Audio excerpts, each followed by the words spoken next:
Hola, muy buenas a todos. Un saludo, mi nombre es Juan David Flores y esto es El Ensayo Podcast, conversando con artistas, un poco de referentes y hoy más que felices porque tenemos también un super parcero al que yo y yo sé que Caro también apreciamos un montón y él es Daniel Galeano. Un aplauso, por favor. ¿Qué más, Dani? Bienvenido a tu ciudad, a tu terruño. ¿Cómo te sientes? Feliz de estar aquí pues, con ustedes, que sí, son mis amigos de toda la vida. Feliz de estar en esta ciudad. No, pero que sí, pero vamos a hablar de esto, sí.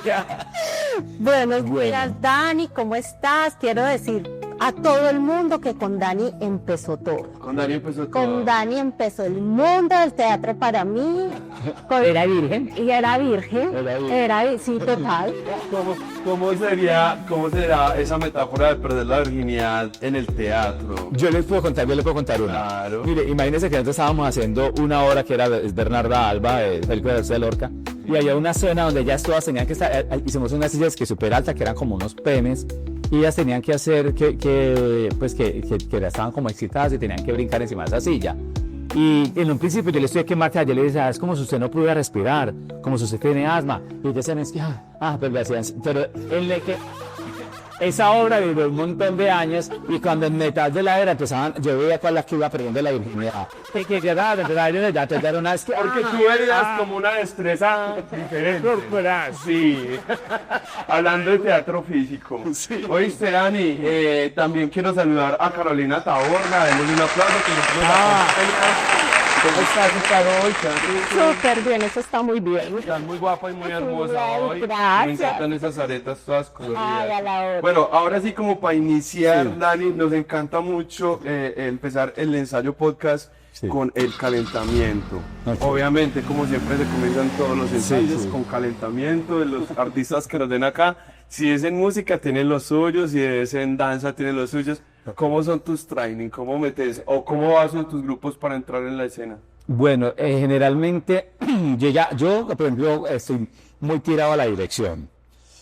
Entonces, me invito a los actores a que ellos calienten. A que calienten ellos. Entonces, sí. Espere. Entonces, siga ahí que retomamos con listo. esa. Entonces, invito como que ellos calienten. Y yo ahorita estoy como en 2 años de sabático, de que no estoy dando clase, no. Trabajé el año pasado con una señora de la tercera edad por primera vez en mi vida y fue de las mejores cosas que me ha pasado en el mundo. Entonces con esta señora así, o sea, pero es como la rutina normal, o sea, como mover cabeza, mover hombros, manos, y generalmente los calentamientos que hacemos son calentamientos que llevan como hacia la obra, como un trabajo mucho psicofísico. Entonces si van a trabajar, por ejemplo, estas señoras de la tercera edad, obviamente no puede ser un training tan fuerte, sí, claro. Entonces solamente que ellas sientan que están rompiendo como con su cotidianidad, que les pongo música, eso sí, me encanta siempre música, sí. Yo soy todavía... Eso me parece muy chévere, Dani, porque alrededor de los artistas con los que hemos podido dialogar, como que también se llega a un consenso y es que no es necesario entrar a la escena como agotado, exhausto, o con la vena ya a punto de reventar, sino que hay cosas muy específicas y tú las nombraste ahí. Sí. Hasta conversar, hasta poner una canción, puede ser una manera de ir cambiando el chip para meternos en el ensayo. ¿Qué? Eso lo hago yo todo el tiempo. Pongo ¿Qué canciones te gustan? ¿Tienes alguna que te guste? Mira, en la época cuando Carolina era virgen poníamos pura Enya. Yo tenía mis cassettes de Enya y allá en grabadoras. ¿Y cómo se llamaba el otro? Había Enya y había otro. Fíjate, eso es. No. El de Sadness. Sí. Enigma. Ay, Juan Carlos, ¿usted cuántos años tiene? No, Cuando ahí. Tengo mis 40, así que me sé bastante. O sea, y me copiaban los cassettes. Sí. Yo no los prestaba, entonces eran esas graderas de doble cassette y usted ponía uno y en el otro ponía a grabar, me los copiaban. Uy. Bueno, esa era una época, bueno, de ahí pasé como, por ejemplo, a música muy en vivo, eso me encanta siempre, por ejemplo, cuando uno se acompaña, por ejemplo. Como que la música incidentalmente surja también. Sí.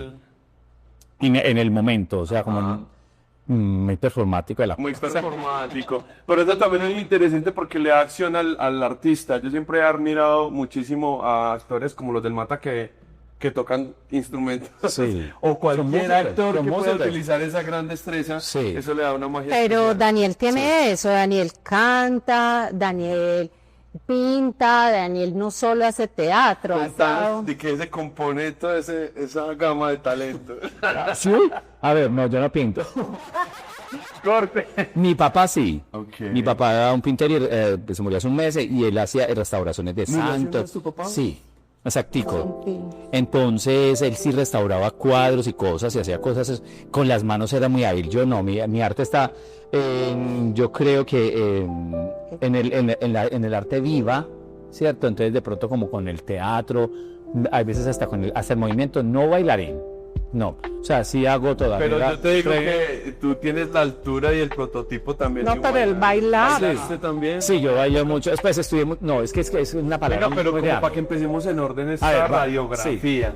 Ajá. ¿Cómo es el inicio tuyo, Dani? ¿Cómo empezaste en las artes? De pasar de ser un cristiano cualquiera a volverte Daniel Galeano, reconocido por hacer teatro. ¿Cómo empezó tu historia? Bueno, sí soy cristiano. Si no hay que empiece. Aleluya. Hermanes. Hermana Carolina. Ahorita la Sal de desmayamos. mole por el Ahorita detrás. la desmayamos. Sal Grotowski.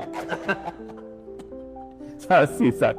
Bueno, yo empiezo en el colegio con los hermanos católicos cristianos, en La Salle empiezo o sea, yo muy temprano, como por decirte, como en la época cuando lo que es ahora noveno, como en octavo, noveno, Sí. yo dije, yo soy actor. Y eso fue como desde ese momento empezar a nadar. O sea, yo empiezo a ver un grupo, me llevan en unas sillas metálicas en ese colegio que se cerraban y sonaban súper duro. Y nos llevaron un grupo y todo el mundo haciendo ruido con esas sillas. Y yo era viendo esa obra de teatro y yo decía, lo que están haciendo ellos es lo que yo quiero hacer. No lo entiendo, pero me gusta. Me encanta, pero te estoy hablando que yo estaba muy chiquito. Y entonces después de eso había una poesía que no tenía nada que ver con llorar y yo me paraba y yo empezaba a chillar así, yo tan bautista, era tan y yo terminaba y el salón todos con los ojos brotados y yo decía, eso es lo que yo quiero ver, que la gente Esto brote es. los ojos cuando yo hable y me paro en un escenario. Que no, Sí, entonces, o sea, desde chiquito en mi casa ya se empiezan a dar el dolor. Mi mamá, Bueno, ¿y se te da volver a fácil creer. eso de llorar, por ejemplo, Sí. en el escenario? Sí, todavía soy capaz de hacerlo, pues, dependiendo como pues, a veces como de los momentos, pero sí, hice hace poco, hace como unos 8 o 9 años, hice una obra que era Vent, y yo tenía que llorar media hora, y lloraba como la media hora, y me iba para la casa y seguía chillando. Entonces, eso me reafirmó como que sí, soy débil para la lágrima. Pero bueno, hay personas que llegamos, por ejemplo, en mi caso, es más como por el ¿cómo se llama? Como ese sentimiento corporal, Sí. lograr la respiración, la técnica. Uno primero inicia como con la memoria emotiva, eso Sí. dura como 3 veces. Nunca me funcionó. Nunca te No, no, Eso te quería preguntar, porque No, casi ni me todos opera. empiezan por la memoria, pero a ti sí te da natural. Yo sí di clases de memoria, pero a veces como por rellenar. Y creo que es una información que hay que dar como para que las personas tengan, pero nunca he tenido fe como en la memoria, o sea, pues a mí eso no me Siento sirve que para nada. Que a finalmente mí se uno me murió llora. la perrita y que voy a llorar en esa escena, no.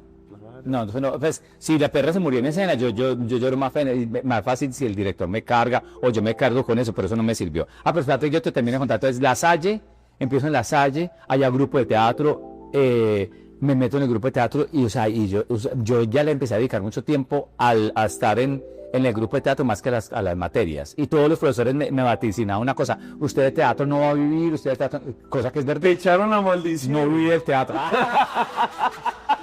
Mentiras que ahora me ven en Facebook. Ay, da un saludo para Un ellos. saludo a quien Y saben a que quien de sí los estaba profes. viviendo y ustedes no han viajado como yo. Bueno, gracias.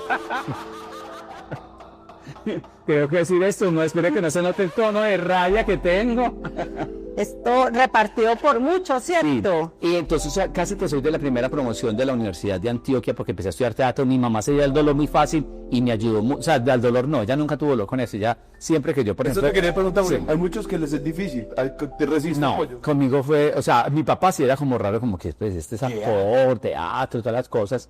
Pero también empezó a entender que yo tenía como un lugar y que yo me estaba peleando un lugar en la ciudad, en el mundo, en todo lado con eso, y también me lo dio, porque también sentí hasta el último momento que él me dio ese espacio. Mi mamá me matriculó en la EPA, Ajá. en la Escuela Popular de Arte, no la EPA Colombia, sino la Escuela Popular de Arte que era en la Floresta. Sí. Empiezo a estudiar allá y eso era un técnico. Mi mamá me dice, usted no se va a quedar con un técnico. se presenta a la universidad porque ya yo no sé cómo se entera ella desde su punto de vista, porque ella consigue a Horus, que era vecino mío que le estudiaba guitarra en la EPA, entonces me matricula en la EPA, estaban empezando, o sea, yo llegué el día de las inscripciones a la EPA y habló con Eduardo Cárdenas, que es un señor de acá, yo no sé ya cómo habló con ese señor y a mí me recibieron, me hicieron el examen, paseo y yo era el más chiquito de la EPA. O sea, tu mamá realmente era mamá manager.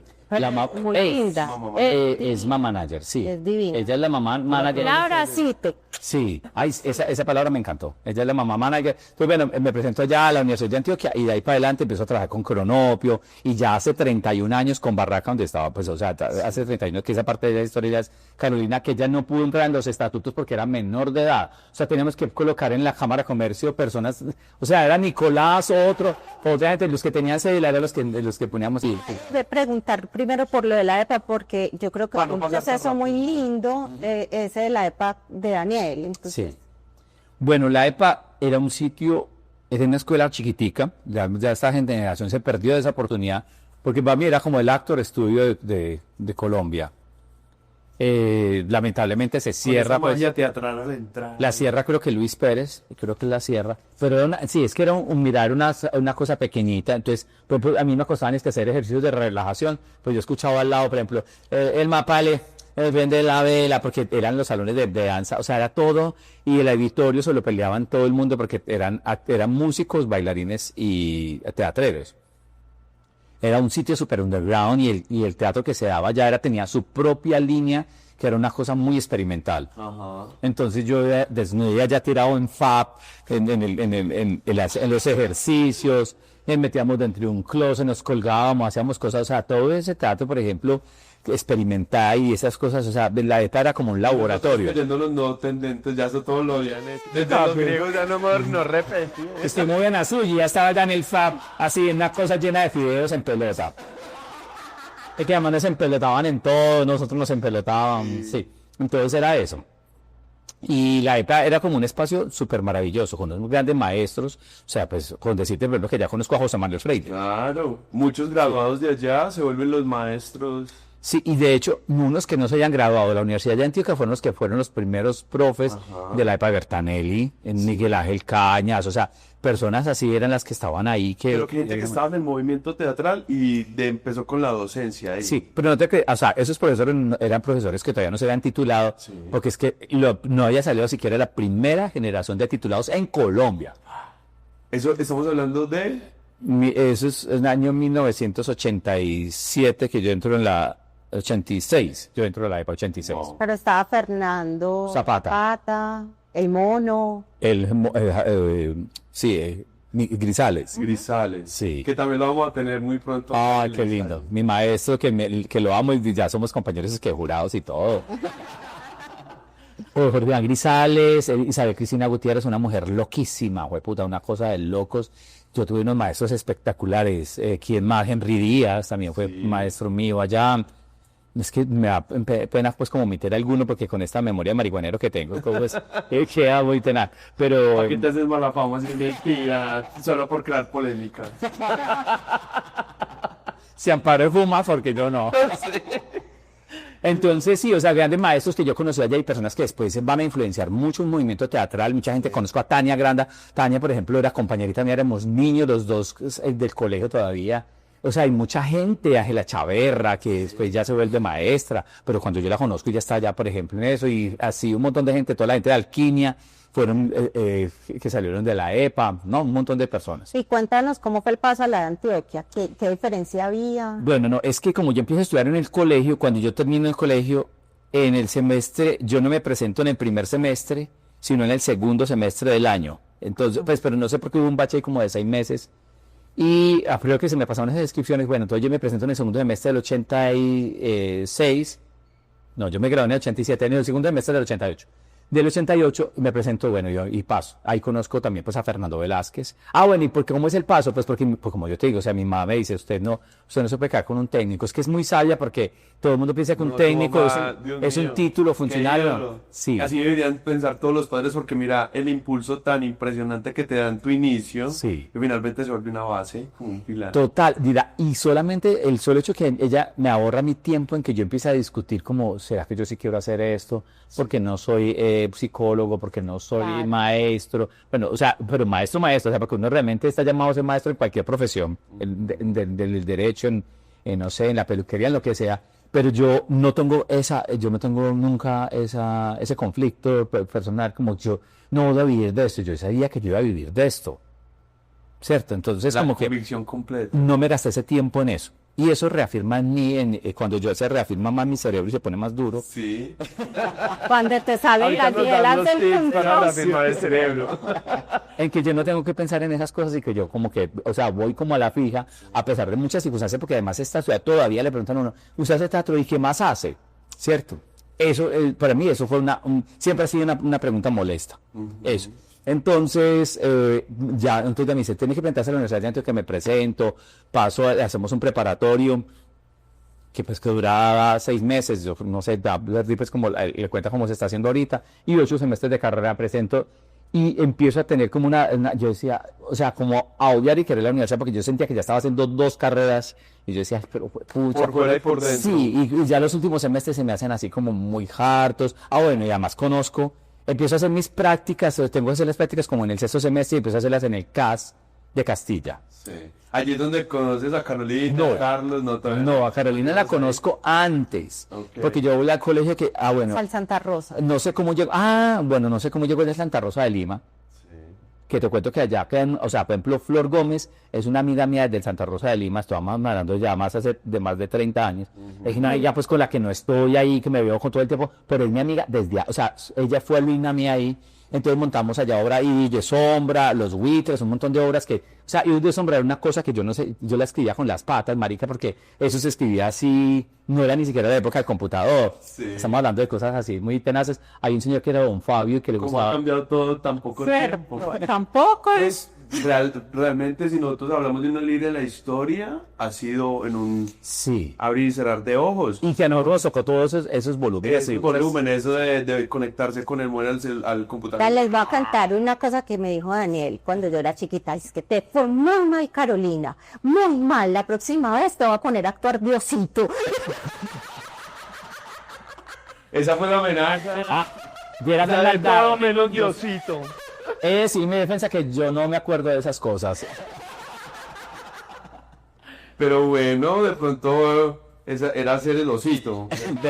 Entonces, el colegio de Santa Rosa de Lima era un colegio, pues, como o sea, allá conozco a Marcela, a Carolina, a Natalia, que son otras chicas, pues, que después van a marcar cierta parte, a Alexandra, ¿cierto? También las conozco allá, a Flor, entonces bueno, me llaman a dirigir ese grupo, esa fue mi primera realmente acercamiento a la dirección real, porque yo en el colegio yo ya dirigía.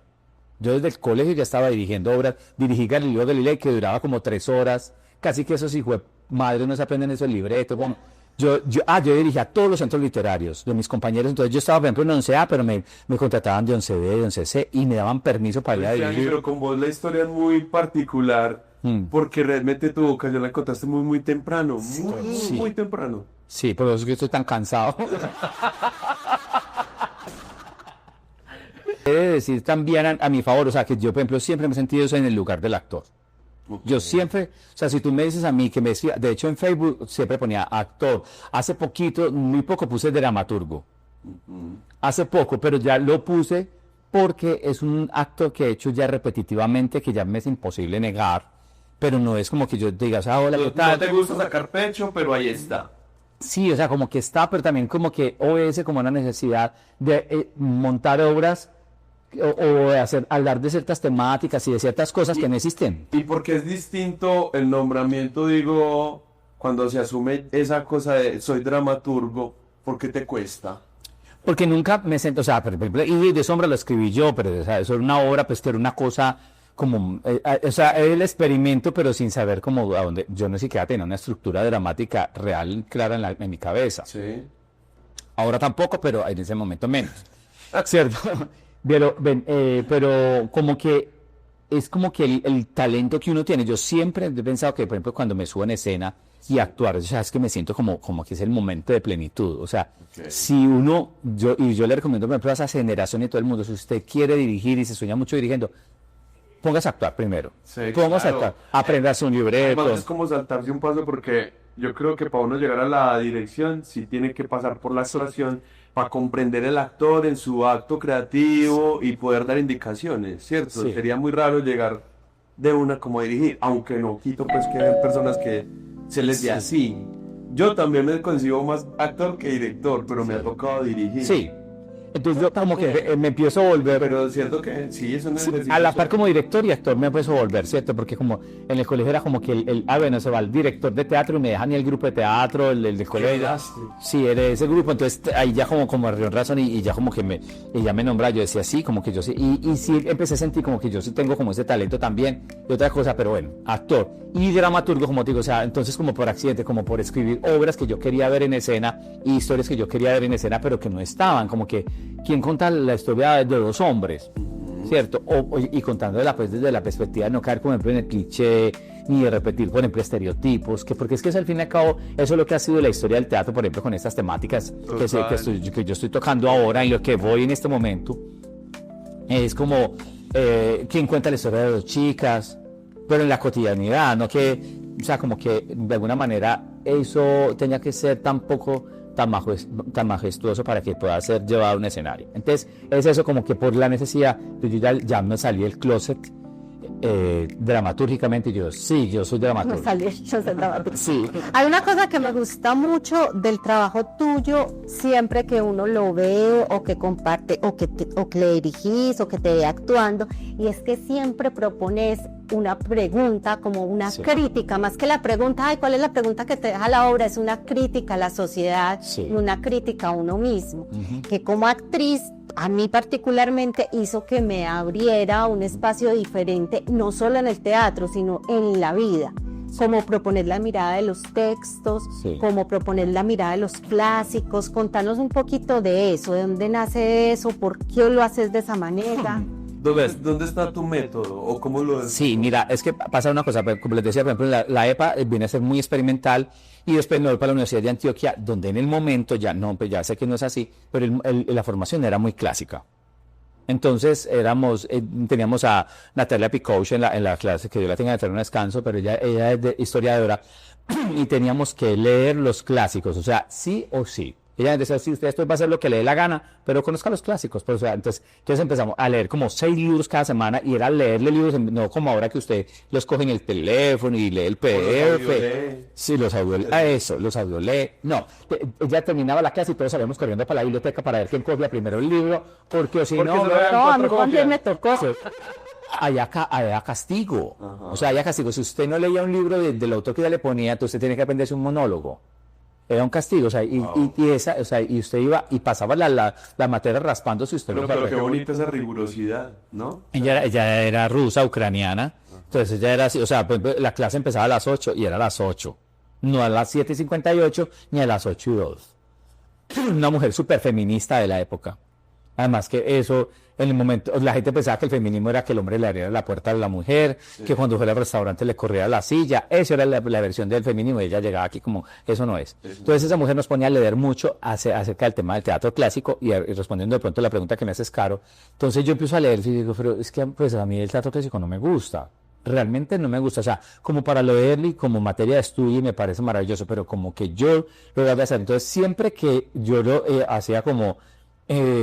lo tomaba, no me gusta, pero sí lo hice mucho. Entonces yo decía, esto necesita una reinterpretación. O sea, a mí qué me dice esta obra para decirle a la gente en ese momento. Y sí, yo siempre tenía como esa cosa y esa apuesta política. No estoy hablando de partidos, ni de cosas de lo que está pasando en el país, que también me interesa, pero no en ese momento, sino que cuando tú estás parado en la escena, ¿qué le estás diciendo, qué le estás preguntando a esa otra persona que completa la puesta en escena? Las cosas maravillosas también de los clásicos, que son clásicos precisamente porque siguen teniendo vigencia esas preguntas. Y porque hay pasiones. Sí. Pero si Dani, tu vida fuera un género, ¿cuál sería? Yo soy una farsa. Una farsa. Sí, ¿por qué? Porque la farsa está, o sea, de los 7 géneros que yo conozco, pues la tragedia, la tragicomedia, la pieza, la obra didáctica, la farsa, el melodrama, la pieza, yo siento que yo estoy atrapado en una realidad y que de alguna manera yo no puedo salir de ella, y creo que eso es una característica mucho de los farsantes. Y el cuerpo, por ejemplo, los gestos grandes, los movimientos, eso. Y la farsa es la que de alguna manera recibe, es como la más contemporánea, y recibe los otros géneros muy rápidamente. Entonces, por ejemplo, también puedo ser muy trágico, o sea, tener híbridos. Entonces, por ejemplo, puedo ser farsa trágica, puedo también ser comedia, me encanta hacer comedia farsística. Puedo ser una pieza también, puedo tener muchos momentos de tragicomedia con la farsa muy cercano, ¿no? Sí. Por esa hipérbole del sentimiento. Y esa búsqueda también de la trascendencia, a pesar de las dificultades, como de ese Don Quijote de la Mancha que pelea con los molinos, le tumban y él vuelve y se para. Eso también soy yo, o sea, he pasado por un realito, sí. Sí, es verdad, no sé. Entonces creo que yo soy una farsa, yo creo que yo soy farsa, pero más farsa cómica, o sea, como que me encanta, yo me río hasta en los momentos más de nada, en los velorios y cosas así. Hasta en el baño es de farsa musical, con todo el tiempo, sí. Porque además te gusta mucho la cantada, lo haces como parte de... Yo he visto cuando a veces montas videos cantando y me parece muy fantástico. No lo he vuelto a hacer, sí, pero sí lo has hecho y me parece muy genial, ¿cierto? Porque no se te ve como una preocupación, sino como que te importa un bleo, estás ahí en tu mood y transmite una energía chévere. Nada que hasta el año pasado me di cuenta que mis fiestas son el karaoke, porque unos amigos aquí, Carlos Pérez y Wilman, me llevaron aquí en el Parque del Periodista, hay una cosa de karaoke, y yo me paré allá y sí, no olvidé la estrella, marica, entonces yo era cantando, y yo decía, ¿qué es esto? Pues yo, ¿por qué no hago más seguido esto? Y ya ahora todo el mundo lo que me quiere hacer, o sea, por ejemplo, en mis cumpleaños, después de eso, karaoke, por favor. Karaoke. O sea, tenemos que ir al cumpleaños acá. Bueno, Dani, un pequeño paralelo, porque tú eres de acá, de estas tierras paisas, pero decides asentar tu proyecto en Bogotá. ¿Por qué? Bueno, yo desde que estaba en la universidad yo ya me quería ir. Yo ya me quería ir. Desde que llegué. Sí, estaba en la universidad y una de las cosas que yo quería hacer, yo también quería hacer televisión. Ya esa cosa ya se me pasó. O sea, como que si lo hago está chévere, pues obviamente por el dinero, me parece como que es un estatus bacano. Pero bastante audiovisual has hecho también. Sí, también hice, y no me, o sea, no soy como de los actores, que dicen no. O sea, muchas veces no lo hago también ya por tiempo, porque mi tiempo sí está invertido todo el tiempo en el teatro, ¿no? Pero lo que pasa es que en televisión, lo último que yo empecé allá a hacer, yo decía, esto no tiene sentido, o sea, la televisión es muy prostituta. Entonces yo decía, y estaba ya riñendo con cosas que yo quiero hacer, todo como dar un mensaje, como cuestionar, como hacer las cosas. Entonces yo me sentía metido como una huevona, como que era el abogado ahí de una cosa. Yo decía, pero... Porque tienes puro casting de abogado. De médico, abogado. Tienes casting en audiovisual. De médico, o sea, en Padre se hice como 3 médicos. Una época en que hacía puros médicos. Taylor era un médico que le había puesto unas tetas falsas a una chica y casi que la mato con esas tetas. El doctor Matasano. Sí. De abogado le quité la casa a los Franco en Padre se dijo. O sea, la misma. Se tenían que cambiar de locación y no sabían cómo buscar eso. Entonces contrataba a un abogado que era yo. Entonces, bueno, de abogado hice muchas... Y nadie sospechaba como, este abogado se parece mucho al médico. Pero Moliera, Imagínate que me contrataron y que no se acordaban de eso, entonces, y yo ya salido hace como 3 cosas, entonces yo sí le pedí a la maquilladora que me peinara súper diferente, que me hiciera más cejas, entonces algo más cejón en uno y que menos en el otro, entonces... ¡Qué rico es la comparativa! Eso. Y una cosa, llegando a Bogotá, muy recién llegado, me ponen siempre a hacer como dueños de discotecas. O sea, como que yo era dueño de discoteca. O sea, hice como 3 papeles de dueños de discoteca. Dije, tengo mucha cara de rumbero. Bueno, eso. ¿Por qué me voy para Bogotá? Entonces, como que de alguna manera empiezo a sentir como que, de alguna manera, primero yo me quería como proyectar como de una forma muy diferente. Sí. Sí. Como trabajé con el Teatro de Seda, con Johnny Rojas y con Gloria. Y me han hablado mucho de ese teatro, no lo conocí, pero... Era maravilloso. Era una cosa de locos. Maravilloso. Y era un teatro, o sea, era muy bacano, por decirte, era por ejemplo hombres plásticos, entonces éramos unos hombres con unas cabezas de plástico y le queríamos robar, por ejemplo, las pasiones a Nina. Entonces la comentábamos en unos tubos y por medio de las homogomas, que era el alimento de los hombres plásticos, entonces ya le sentaban todo el día frente a un televisor y ya había novelas todo el tiempo, pero los hombres plásticos le actuaban en las novelas a ella, o sea, éramos nosotros mismos ella actuando en las novelas. Wow. Y ella, pero eso es como una versión temprana de Inside Mind, la de La Intensamente, no, como algo así. Sí, pero te estamos hablando de los años 80, 90. Ustedes primero. Sí. Hablando de la No, es que Johnny Rojas era un visionario, también trabajó con José Manuel Freire. Entonces, esa, por ejemplo, entrar en ese grupo de teatro me cambia a mí, por ejemplo, también otra visión del teatro. Claro. O sea, yo quería hacer un teatro que no fuera así, oh, querida, ¿dónde estás? O sea, como ese tipo de cosas, ya, yo me empiezo a alejar de eso y veía mucho en el teatro de Medellín, como ese teatro lleno de barro y la gente como, o sea, como que le disfruto, sí, pero no era el que yo quería hacer. Ajá. Entonces, también me voy en plena búsqueda, o sea, me voy en búsqueda de la televisión, o sea, Mónica Lopera me dice, mira, están buscando un man paisa de 30 años, yo tenía 30 en ese momento, ven y presentas el casting, o sea, era el casting a las 8 de la mañana, yo salí en un bus de acá, porque no tenía tiquete, a llegar allá a las 8 de la mañana, llegué como a las 8:30, me hicieron el casting y quedó en Francisco el Matemático, que era una serie súper bacana, y eso ya me envicia porque me empiezan a pagar súper bien, y hacer cosas, con una sola grabación yo pagaba la renta de todo el año. O sea, era súper bien pago. En ese momento empecé a hacer comerciales y todo, o sea, entré como en el bazuco teatral, alteral. Y ya, entonces yo ya me reafirmo y digo, mira, yo sí quiero vivir en Bogotá, yo quiero que me paguen, no quiero que me pregunten, oye, ¿qué profesión tiene? No, que yo diga que soy actor, listo, ok. Pues eso. Veo que hay como una pequeña industria que ya pues ha ido desapareciendo y se ha transformado mucho, pero que hay una pequeña industria que veo que la gente asiste mucho a las salas y eso también me parece parte de la cultura. Sí.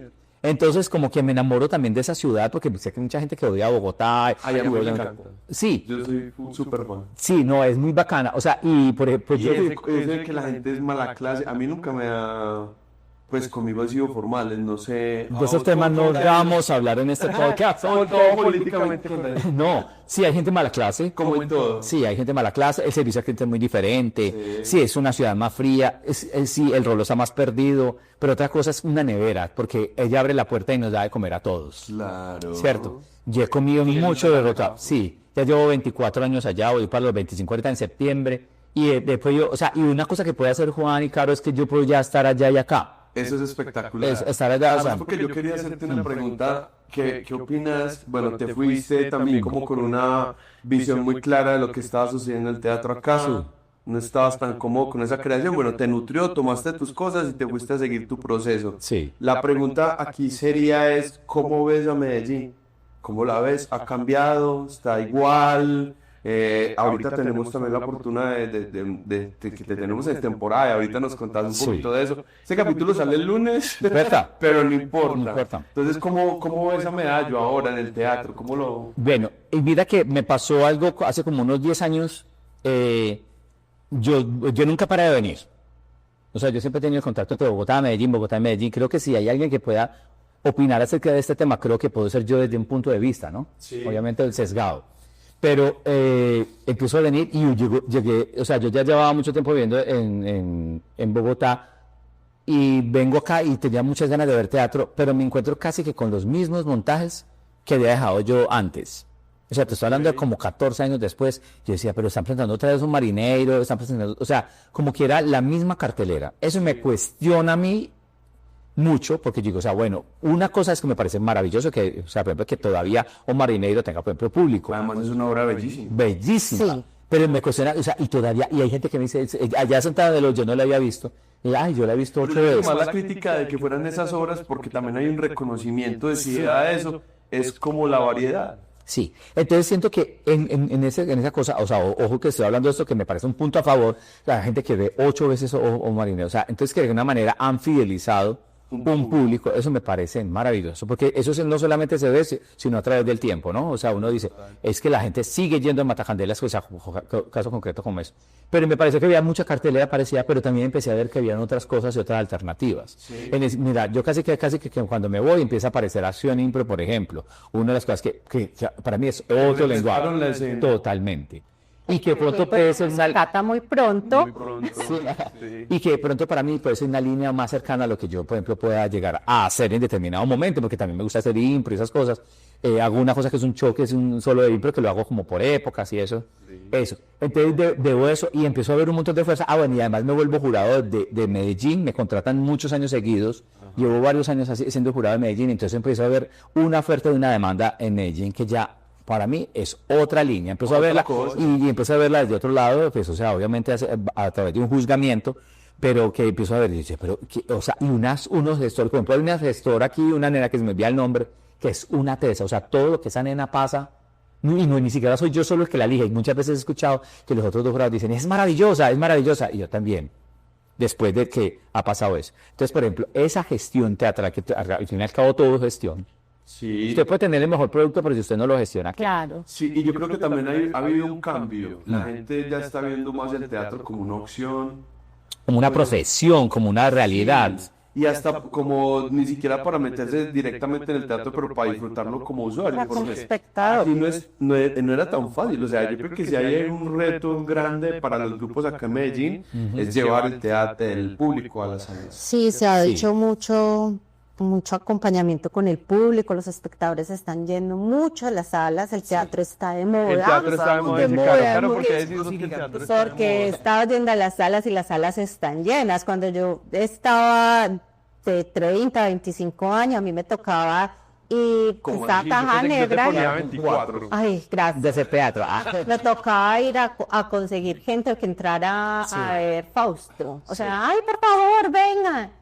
Entonces yo siento que sí hay como un compromiso de la ciudad. Eso es maravilloso. Yo sé, por ejemplo, mira, esos gobiernos que hay en ese momento y concretamente con el señor Fico Gutiérrez, pasa que puede ser una pequeña paso atrás, no al lado, no al lado ni al frente, sino atrás.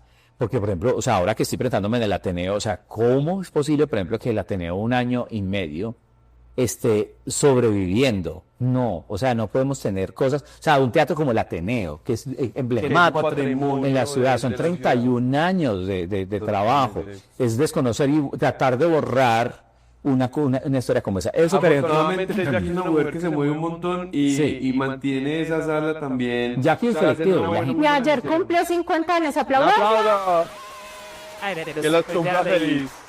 Y entonces, o sea, esa es la historia que conozco porque me meto en el Ateneo, pero digo, o sea, ojalá que no pase con más grupos, porque realmente ya que va a sobrevivir y ellos se van a mover, pero hay otros grupos que de pronto mueren en internet. Que tienen un poco menos de infraestructura y músculo financiero, puede ser muy duro. Y es muy chévere para mí, por ejemplo, aprovechar este espacio y este espacio va a ser como, yo sé que este espacio tiene mucho futuro y mucha cosa para decir eso y que para decir que a los movimientos, o sea, como por ejemplo de derecha o esas personas que quieren negar el teatro no van a pasar por encima de nosotros y vamos a empezar a sobrevivir porque el teatro ha sobrepasado guerras, batallas y todas las cosas. Entonces, por más que quiten el recurso, lo pongan en otro lado, y van a ver gente como la que tú dices, que está yendo al teatro y que van a seguir yendo al teatro y que van a hacer que nosotros estemos... Eso me encanta, me da pie, Caro, para que hablemos con Dani con respecto a uno de sus aspectos o perfiles que a mí en lo personal me genera mucha admiración y es el activismo. Sí.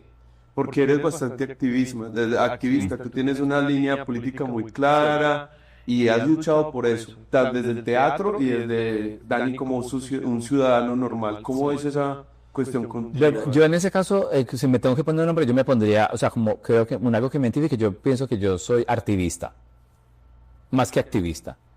Yo pienso que desde el escenario... ¿Cómo la diferencia? Activista. Sí, que mediante el arte hago activismo, ¿cierto? Okay. Esa es como mi definición personal, ¿cierto? Okay. O sea, yo pienso que desde el arte siempre he hecho, desde que estamos hablando, por ejemplo, de Casa de Bernarda Alba, empiezo a hablar de unos personajes de mujeres que son interpretados por hombres y que eran como lesbianas, o sea, como que hay un juego como un triple juego, ¿sí? Fui a hablar de disidencias sexuales, de cuestionar el tema del género, porque ellas hacían de hombre, de mujeres, o sea, independientemente de lo que tuvieran entre las piernas, estos actores, estas actrices asumían un rol y yo ni siquiera le estaba diciendo que estaba haciendo eso, pero yo estaba como en esa búsqueda, desnudo cuerpos que no son tan hegemónicos desde la escena, porque pienso que el cuerpo es un hecho político.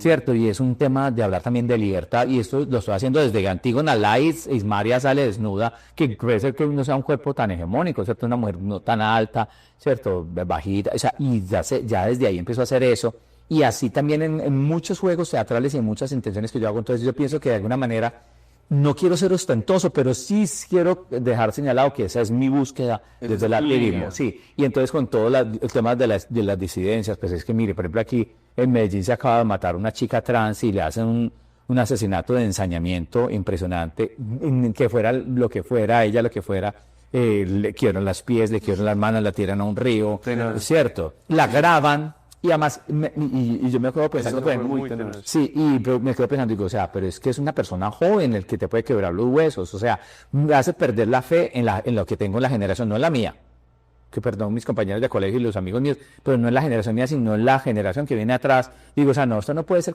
no puede continuarse, eso tenemos que hacer actos de restitución, tenemos que hacer actos de cambio, o sea, y no podemos seguir matando a las trans, o sea, que seguimos en una ciudad donde tenemos un índice altísimo de asesinato de trans. Entonces, eso me motiva, me hace hacer a mí el teatro que hago, me hace poner la cara. Te reactiva la lucha. Sí, ya pasé por amenazas de muerte, ya pasé por un montón de cosas que son tenaces, pero que creo que el escenario es el que me tiene que decir a mí cuando me muero. Total. Absolutamente. Sí, no una persona, ni un grupo, ni un... Bueno, esta se llama Y me enamoré de él. La escribí hace 10 años, como que se juntaron varias cosas. Yo estaba trabajando en ese momento en el SENA. ¿Es dramaturgia tuya? Sí. Esa es dramaturgia. ¿Ves? Es que no lo puedes negar. Sí. No lo puedes negar. Mira, y Juan, y pasa una cosa, y Caro, pasa algo. Entonces, yo estaba escribiendo esa obra, la escribo directamente. O sea, yo conozco a Carlos Giraldo en una marcha de la diversidad, y lo conozco, y yo le digo, o sea, y yo ya sabía, yo lo había visto chiquito a él en musicales. Toda la gente lo conoce a él como presentador, pues por lo que hace en Suite o lo que hace en la red.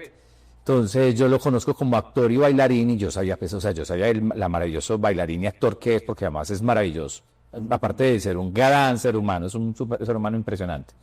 Entonces lo conozco, y yo estaba tratando con Wildemar, yo decía, es que rico, yo les voy a escribir una obra a ustedes dos. Y listo, la empiezo a escribir, me encierro en mi casa, o sea, se me volvió una obsesión escribir esa obra. Sí, entonces yo trabajaba como a 12 cuadras del SENA, donde yo trabajaba, de mi casa. Entonces yo iba a dar clases en el SENA y tenía yo, bueno muchachos, nos vemos ahorita, y yo salgo de la casa a escribir otra cosa. Pero qué rico, cuando es así, ¿no? Sí, por la creación. Sí, escribí como una escaleta y desorganicé todas las escenas, o sea, como que el principio que ve por acá. Eso ¿Cómo lo hiciste? O sea, en la pared. No, en la pared hice trillizas. Así dice trillizas porque es una dramaturgia muy compleja.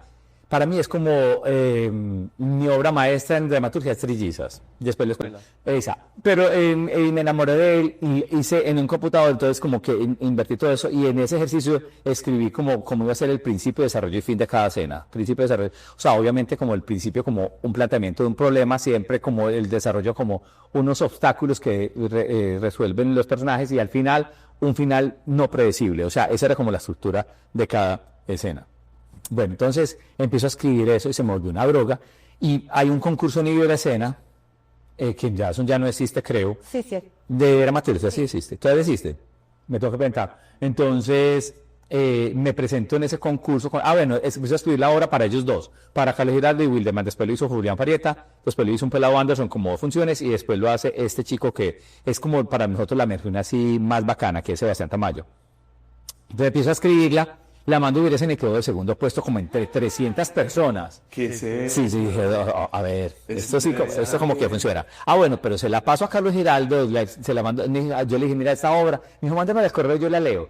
Y yo dije, no, pero todavía no la he terminado, y la mando, entonces me dice, no, yo no puedo hacer esa obra. Me dijo, amiguito, yo te quiero, pues, o sea, me caes muy bien, que no nos conocíamos tanto, ahora sí somos amigos. Me dijo, yo te quiero mucho, pero tú no puedes hacer esa obra. Y yo le dije, ¿por qué? Y me dice, porque es que ese personaje está diciendo, yo no creo en el amor entre 2 hombres. Y yo le digo, pero usted está juzgando el personaje. Y él me dice, no, yo no estoy juzgando, no, sino que alguien coge ese texto y lo descontextualiza. Y yo he sido súper activista toda la vida. Me salí del closet cuando nadie se salía, y yo no puedo, o sea, no puedo decir eso. Total. Me renuncia. Antes dije, yo ya estoy en segundo puesto, con algún momento la voy a hacer. cuando después me llama y me dice, oye, ¿sabes? Yo le dije, espérate para que la leas, te voy a mandar la completa. Y se la mando completa y me dice, oye, ¿qué es esto? ¿Qué texto tan maravilloso? Sí lo voy a hacer. Entonces empieza a montar con William, que es un actor ni el hijo de madre, o sea, es una cosa de locos ese actor. Empezamos a montar la obra, ellos empiezan a ensayar mucho juntos, más que yo, porque yo estaba pues muy ocupado en el Sena, ellos más empiezan a hacer, y casi siempre ha sido el proceso así, como que él monta con las personas y yo pues voy como que pulo, eso ha sido como un proceso de mucha colaboración de parte de... Teología así revisando en unos momentos. Y ya montamos esta obra y, o sea, empezamos a moverla, eso fue hace 10 años. Pasa, en ese momento coyuntural pasa una cosa que fue es que la comunidad del Anillo. ¿Cómo olvidarlo? Eso fue tenaz, que esta señora Vicky Ávila saca a alguien del closet horrible. O sea, por hacer noticia, saca a una persona que está casada con una esposa y la obra hablaba de ese tema. Pero yo nunca me basé en eso, sino que la obra sí, no sale en eso. Y en la obra se mencionaba, o sea, es la relación de un militar ya retirado con un campesino. Entonces, en este año, el año pasado que la empezamos a remontar, se le incluyen unos textos donde hablamos ya de procesos con la JEP, ¿cierto? Se le incluyen, ¿por qué? Porque, o sea, como que todo estaba tan insinuado, pero cuando ya aparece la JEP, decimos, o sea, nos podemos quedar como cortos con este tema. Sí, directamente lo que se está hablando. Y la obra, se vuelve otra cosa, porque además tiene esa anunciación de eso, pero también tiene una cosa que nos habla, pero no de partidos políticos, pero sí de esos procesos que han sido irreconciliables, que decimos, por ejemplo, que el campesino puede ser enemigo del militar, o el militar puede ser... Te has movido un montón, es una obra que se ha movido un montón. ¿Cómo les ha ido? No, mira, la estrenamos acá. Sí. Carlos Giraldo, y nos dice, yo quiero estrenar una... ¿Cómo llega este chico Sebastián al elenco? Es cierto que él la vio hace 10 años. Wow. Sí, y él la vio y de pronto se encuentran ellos dos viendo teatro, Carlos Giraldo. Bueno, estábamos Carlos y yo pensando que en algún momento le iban a retomar. Bueno, entonces la montamos, viene la pandemia, y en una cirugía de Carlos, Carlos siempre ha sido bailarín, pero en un momento que empieza con un desgaste creo que el fémur, un hueso, y le hace una intervención. Entonces, eso paró como unos años en la obra. La recuperación de eso es lentico. Y Carlos baila en la obra. Entonces, lo hacía más difícil. O sea, había que sacar como esa escena. Bueno, entonces paramos la obra por un tiempo y Sebastián se encuentra y le dice, oye, yo quiero retomar esa obra. Y él dice, ¿en serio?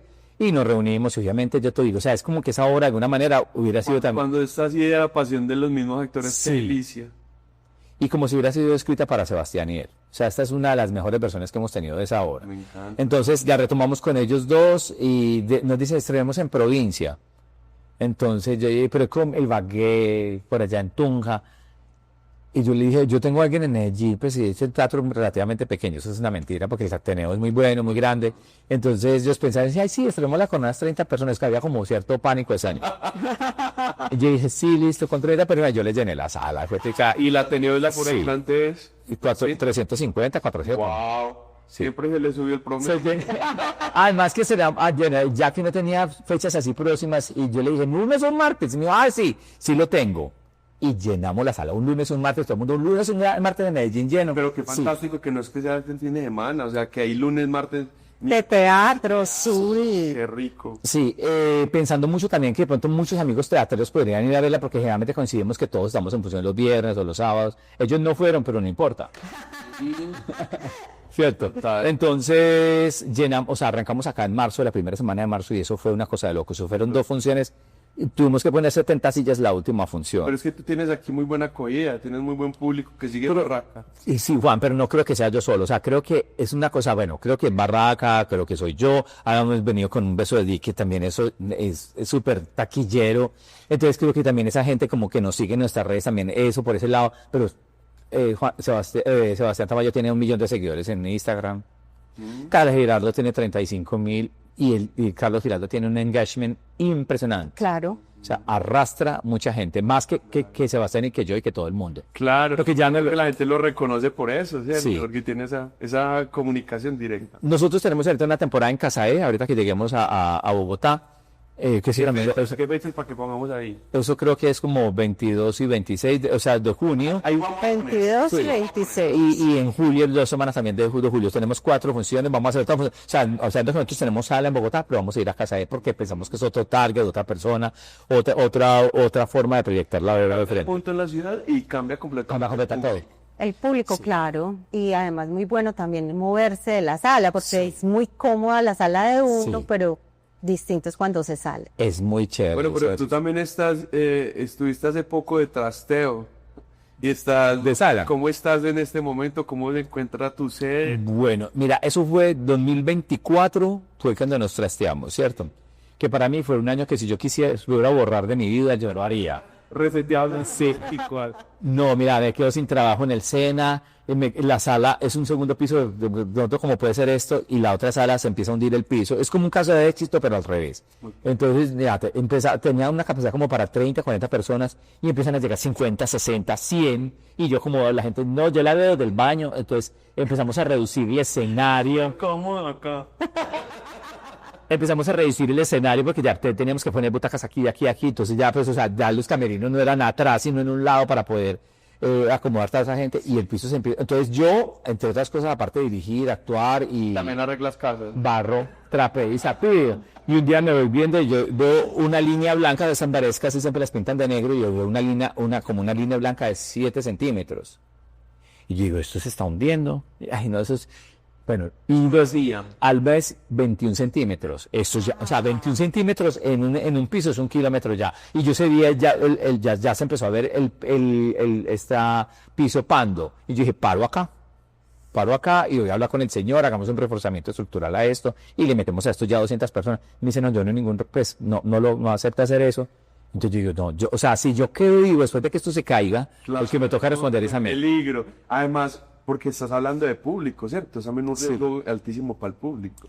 Y esto, o sea, y empiezan a entrar llamadas, o sea, ya eran 70 llamadas que recibíamos, 40 mensajes, o sea, todo el mundo con ganas de ver estas obras, un beso de Dick, pues que siempre ha sido, pues para nosotros ha sido como, con mucha respuesta del público, entonces, o sea, como que, a ver, hay que parar acá, y buscamos, o sea, cerca encontramos, yo ya había visto un parqueadero, yo decía, es que rico hacer un teatro aquí, ese señor nos alquila el parqueadero y empezamos a adaptarlo, nos llevamos las cosas hacia allá, se nos roban todas las cosas, las luces, el sonido, tuvimos como 0, o sea, el 2024, se muere mi perro, o sea, eso fue como que, o sea... Pero bueno, el 2025 está más prometedor. No, mira, Juan, que yo ya ahora me digo, ay, pero esto fue como una etapa de depuración. Ajá. Yo ya empiezo a como ponerle cara, como, o sea, ¿qué más me queda? Porque si uno pues también piensa en suicidio, yo nunca había pensado en el suicidio. No. Sí, un día me levanto así después de todas estas cosas y yo digo, ay, ¿esto como para dónde va? Si me bajo aquí, ¿ya qué? Obviamente pues no soy capaz, creo.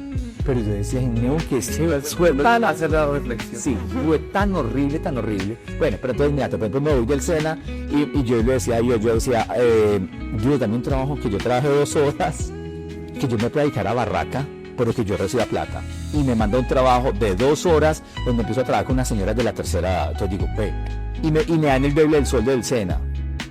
O sea, en el SENA trabajaba 8 horas diarias y allá 2.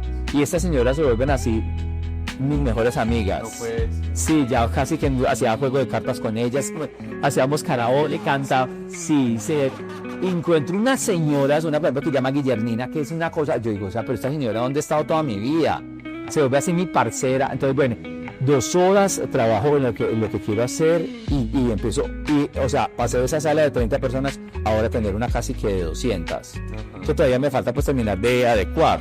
Entonces digo, o sea, como que depuré, o sea, me mandaron para otro teatro. Felicito, felicito porque además empezar un teatro de 0, hermano. Es muy berraco. De 0, que te digo una cosa, o sea, por decirte, nos roban, entre eso y robo, nos roban un día el bafle por la mañana y tenemos función de la noche con sold out. La taquilla toda vendida. Entonces yo mando a un amigo que está ahí y le dije, vaya, cómpreme un bafle, vaya, cómpreme unos cables, y hacemos la función.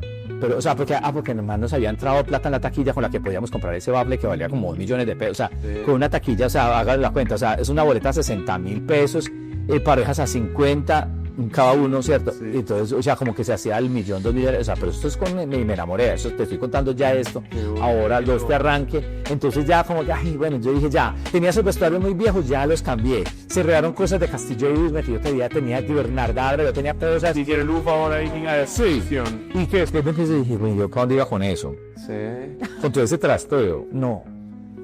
No, Los embalados con todo sí, eso. se regaron libros que los libros que yo tenía y eran los que o sea, yo ya los había leído, porque yo pues no, ya, una de las cosas que tengo en mi vida es que libro que lea, si me gustó, de pronto lo dejo, pero si no, lo pongo a rotar, o sea, lo regalo. De hecho acabo de armar como 3 bibliotecas. Con Carolina lo haces un portacuchillos. Desde ya hasta allá. Dani, ¿y otras ciudades vas a visitar con este montaje? Con esta obra tenemos planeado ir a Cali, todavía no sabemos, pues, o sea, hay una primera semana con el Teatro del Presagio, que es como el Ateneo de nosotros allá, el Teatro del Presagio de Camilo Villamarín, los amamos a todo el Teatro del Presagio, saludos, entonces ellos van a ver esto. En Cali, ¿verdad? En Cali, los amamos, o sea, son o sea, aquí como decir el Ateneo, los hermanos de nosotros en Cali son el Teatro del Presagio, que es una sala también divina, de ellos ya la compraron. Buenísimos también, Son unas cosas tremendas. pero buenos en todo. O sea, es que es muy maluco uno hablar tan bien de un amigo porque queda uno como un lambetazo. No, hacen una gestión, o sea, son súper juiciosos gestionando. Eso es lo que hace la diferencia. Yo vi una obra de ellos ahorita el año pasado y son, o sea, son muy buenos actores, buenos directores, o sea, son unos... Eso también hace la diferencia. Sí. Dani, yo te quería hacer una pregunta por una persona que nos vincula a todos aquí, Sí. y que yo sé que tú tienes un especial afecto por ella, y es Marta Villada. ¿Cómo fue esa historia con Marta entre ustedes? Bueno, Marta, yo la amo. No sabes. Sí, yo la amo, ya la mujer de mi vida. Nosotros nos conocemos en la Universidad de Antioquia en el año 87 y eso fue amor a primera vista y desde ese momento nosotros no hemos perdido comunicación. Además que en escena ella como actriz es una cosa de locos, como directora, no, putas, que no, ¿qué puedo decir de ella? ¿Cierto? Entonces empezamos a trabajar, desde que nosotros nos vemos, o sea, empezamos a trabajar casi que en todo juntos. O sea, es la compañera y si hemos tenido 3 problemas en la vida, pero que es mucho. Pero, o sea, de que nosotros nos conocemos, o sea, somos así los partners, la cosa. Éramos 3 personas, nos matan a la tercera, la asesinan a Soraya Cataño. Éramos como nosotros 3 en los ejercicios, o sea, todos los ejercicios, ¿quién les va a hacer? Entonces ya todo el mundo sabía que Marta Villada y yo, ¿cierto? En un momento de la carrera, ella decide que ya no va a estudiar, o sea, que ya va a parar ahí. Y ella siempre le ha gustado mucho la enfermería y esas cosas, y entra en una crisis. Entonces, ahí en el momento de la carrera nos separamos un momento porque ella empieza a quedar con otro semestre en la Universidad de Antioquia. Pero sin embargo, pues, o sea, salíamos de clase, comíamos juntos. Éramos vecinos. Entonces, ella vivía en Boyacá Las Brisas y yo vivo, pues mi familia vive en el Pedregal, en el barrio Girardot. Cerquita. Son súper cerquita, entonces nos encontramos para coger el bus para la universidad. Empezamos a tener muchos temas afines, o sea, es el amor de mi vida. Es así, es como se alinearon las constelaciones. Sí, es el amor de mi vida, entonces empezamos a estudiar juntos, toda la cosa, bueno, hacemos la tesis juntos, nos grabamos con Paula Bedoya, ella y yo hacemos un cabaret de tesis, y hacemos esa obra, y ella empieza a trabajar conmigo en Barraca, y montamos la sala de teatro, la primera sala de teatro que yo tengo acá, la monto con Marta Villada, con Carlos Pérez, con Jaime Ortega, bueno, con un colectivo de ese momento. Un saludo para Carlos Pérez. Lo amo. Lo amamos todos. Bueno, entonces con Marta hacemos eso y ya, bueno, ya un momento ya se conoce con un poeta que es bueno, un poeta, se me fue el nombre. Bueno, listo, se conoce él y ella se va a vivir ya a Holanda, pero eso no, o sea, esas distancias, todos los contras de ella, me mandaba postales todo el tiempo, me decía, te amo. Todos los maridos de ella saben que ella me ama y que yo a ella, entonces... Pues, y ahí que no vayan a ponerse a reñir con eso. Y con ella, o sea, volvió otra vez a Medellín en la época, pero yo estaba pues como en Bogotá, entonces estamos como en esas cosas, pero nuestras vidas nunca han sido paralelas. Siempre han sido unidas, siempre, o sea, hablamos casi que diario, nos mandamos mensajes. Es eso, yo creo que es mutuo. Y que es una gran artista, a la cual también nosotros le hacemos aquí, le tiramos la flecha del corazón, porque gracias a Marta también como que nos dio el impulso de comenzar con la mano, ¿cierto? Fue muy... Con la compañía. La compañía en ese momento. Dani, ¿qué viene para Barraca? ¿Qué hay en el... Bueno, yo aspiro, este año casi hice un intento, casi que compro la sala, el señor se nos quitó en el último momento, yo quisiera no tanto la sala como para que yo quisiera dejarle un espacio a Bogotá, porque es que he entregado mucha parte de mi vida en eso. Y porque yo además pienso que de pronto yo me regrese en un momento determinado de mi vejez a estar acá, pero quisiera dejarle un espacio a Bogotá donde sea un espacio seguro para las personas diversas, un espacio donde no se le cante tanto a la muerte y al dolor, sino que de pronto sea un espacio de creación. Eso quisiera yo, o sea, ese es como en este momento mi meta, comprar ese espacio, seguir haciendo teatro, obviamente, vivir el día a día. Tengo varias obras escritas o como pensadas para escribir. Dejar también el legado del Festival de Teatro Rosa, que ya vamos para la 14ª versión. Wow. Entonces dejarle también eso como, por ahora te digo, o sea, si tú me dices que sirva, pues por lo primero es sobrevivir, porque los gastos físicos, los gastos constantes son muy difíciles de mantener. El agua, la luz, el arriendo, son supremamente complicados. O sea, mantenernos en esa carrera de poder sobrevivir es un boleo. Y realmente nosotros nos han excluido muchas convocatorias por maricas, por travestis, porque pues yo trabajo con travestis, con maricas, por eso muchas veces dicen, ay no, pero uno sabe que tenemos un nivel de calidad, entre comillas, porque es que yo trabajar con unos actores, unas actrices como las que yo tengo, son una cosa de locos. Entonces, pero bueno, ahí se van derrumbando todos esos estereotipos. Así es. Ojalá. Finalmente es una lucha constante y vos sos un luchador, no del teatro. Pues mira que yo creo que eso le ha derrumbado sobre todo el público, que ha hecho un acto también de resistencia con nosotros. Total. Porque para mí sobrevivir y estar en este momento es un acto de resistencia. He estado en momentos donde no he tenido con qué comer, con qué pagar un arriendo, y realmente lo que nos ha hecho, y ni siquiera son los hermanos, los primos, son el público el que realmente nos ha mantenido como con la idea de que tenemos que estar vivos y que sí hay un sentido para hacer esto que yo estoy haciendo. Okay. Bueno, te queremos también dar un regalito. Hoy estamos estrenando vasos. Ay, esa y eso es para ti. Ay, salud. Ya me lo sé, no tiene nada. Pero esto se hace que... La comida de soy un actor. ¿Quién es el actor? Ay, ¿no tienes un poquito más de azúcar? Bueno. Daniel Galeano, un visionario, activista, dramaturgo, es un excelente actor, es un excelente director, lo queremos muchísimo, es alegre, es un farsante y te quiero muchísimo y te tengo que agradecer muchas cosas en mi vida, Daniel, porque yo soy lo que soy por lo que tú me enseñaste. ¿Qué eres? Una perra.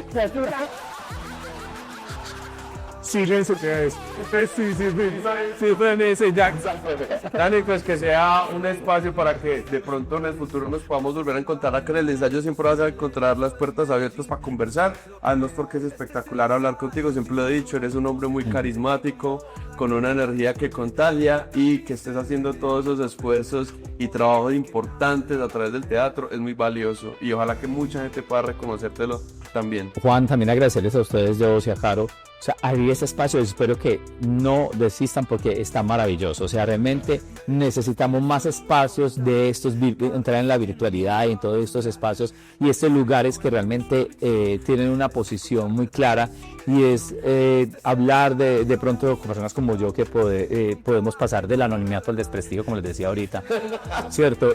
Hablar de esas cosas y sobre todo para estas generaciones que vienen con tanta fuerza, tan bellos, ojalá que puedan tener un referente que no solamente puede ser, bueno, puede que sea, sí, pero hay otros referentes, porque ya he visto varios de los podcasts que ustedes han hecho y están maravillosos. La verdad, no existe. Ese es el objetivo, pues nos interesa mucho entablar conversaciones y que todas estas historias que son fantásticas de lucha, de esfuerzo, de creer en la idea del teatro como un acto renovador para la sociedad, es lo que nos interesa poner ahí, porque sabemos que hay muchas personas que quieren escuchar estas conversaciones.